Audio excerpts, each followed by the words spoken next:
No järjekordne Frankfurdi autonäituse üks esineja on meil ette võetud, sedapuhku oleme Kiia salongis siin Tallinnas, aga ma ei näe neid uusi autosid, mis toimub?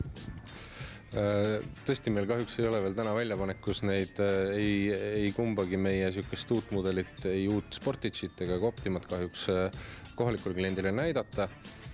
Küll on Optima ja ka Sportagei kliendil juba põhjust tulla uue aasta alguses, nimelt veebruaris salongi masinaga nii proovisõidule kui siis ka lähemalt tutvuma. Ma ütlen ausalt, kriitikud foorumites kiitsid Optima ja selle Sportagei juba seda nüüdseks siis eelmist keret väga palju, et on ikka seda soliidset joont jätkanud, et see uus Kiia nina esinerik, see on hästi mõjunud. On tõesti, mis siin salata, ega Kiia disaineritel ja inseneridel oli üsna suur väljakutse teha masinat, mis oleks justkui veel parem kui senised juba teada olevad modelid, aga nagu autonäituselt näha võis, on see neil hästi õnnestunud.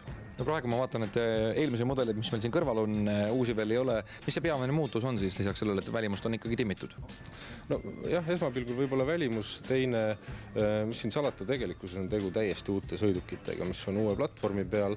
Loomulikult on sõidukitel uuendatud nii-öelda mootorit, mis tähendab siis lõpptarbija jaoks eelkõige väiksemat kütusekulu, CO2 kulu, CO2 päästu ja loomulikult käigukastid, veermiku osad, kõik see on täiesti uus.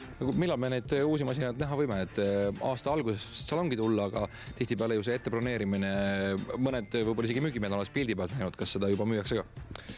Seda sõidukit, võib öelda isegi kumbagi nendest ei Optimat ega siis uut Sportageit Euroopa turul täna nii-öelda jaemüügis saadaval ei ole.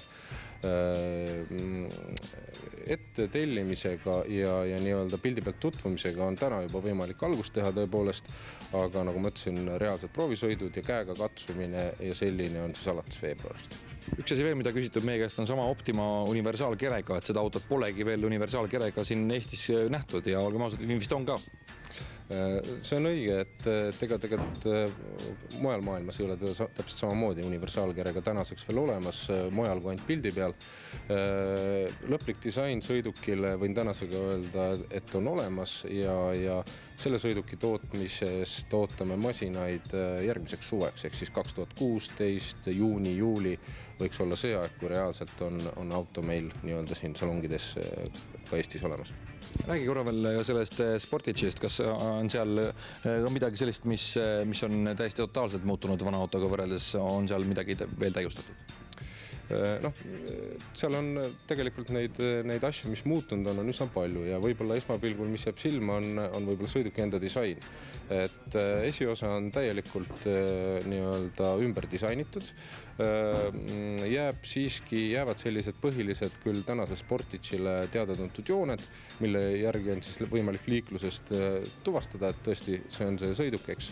Loomulikult on täielikult muudetud sisukontseptsiooni, ehk siis mitte ainult me ei räägi armatuuri disainist või tooli enda nagu mugavusest, vaid ka kindlasti kvaliteedist,